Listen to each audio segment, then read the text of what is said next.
YouTube channel ஆரம்பிச்சாச்சு. Next என்ன plan? Next பிளானுங்க நம்ம காமெடியா இருக்கணும், எல்லாரும் நல்லா இருக்கணும், சந்தோஷமா இருக்கணும், ஜாலியா சிரிக்கணும். அதான் அதோட டெண்டர். டெய்லி அதை போடுவோம். அவ்வளவுதான். டெய்லிக்கு போடுவோங்க. டெய்லி போடுவோங்க. ஒரு வீடியோனாவது போட்டுருவோங்க. டான்ஸ் ஆடுவோங்க. பாட்டு பாடுவீங்க. எல்லாமே செய்வோங்க. கண்டென்ட் எழுதிட்டீங்களா? எல்லாமே எழுதிட்டீங்க. அடுத்தது என்ன போடலாம் சொல்லுங்க. அடுத்தது நான் ஒன்று செய்ய போறேங்க. அது என்ன தெரியுமா, எப்படி தெரியுமா இருக்கும்? செம காமெடியா இருக்கும். அப்ப டான்ஸ் ஆடிட்டே பாடணும். அப்ப வெயிட் பண்ணணும். ஏங்க ஒருத்தங்க வெயிட் பண்ணுங்க. வெயிட் பண்ணதாங்க அடுத்த நிமிஷம் தெரியும்.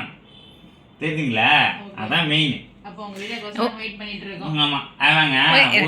ஒரு இது ஏங்க ஒரு நாடகம் வருது, ஒரு தொடர்ச்சி போடுறீங்க. உங்ககிட்ட அப்படி என்ன இருக்குன்னு நீங்க சேனல் ஆரம்பிச்சீங்க? ஏங்க என்ன இருக்கிறவங்க காமெடி ஆரம்பிச்சிட்டான். எங்களுக்கு காமெடி தெரியாதாங்க? எல்லாமே ஆரம்பிச்சிட்டாங்களா? மாமா அப்படி உங்ககிட்ட என்ன திறமை இருக்குன்னு நீ யூடியூப் சேனல் ஆரம்பிச்ச? ஏங்க நான் உண்மையை சொல்லவா? சொல்லுங்க. சொல்றேங்க. நான் நின்னாலே குடிதான், உட்கார்ந்தாலும் குடிதான், படுத்தாலும் குடிதான், என் மேல குடிதான் இருக்கும். ஏன்னுச்சுங்க நான் இந்த மாதிரி மஸ்பா நான் மஸ்பா ஆளு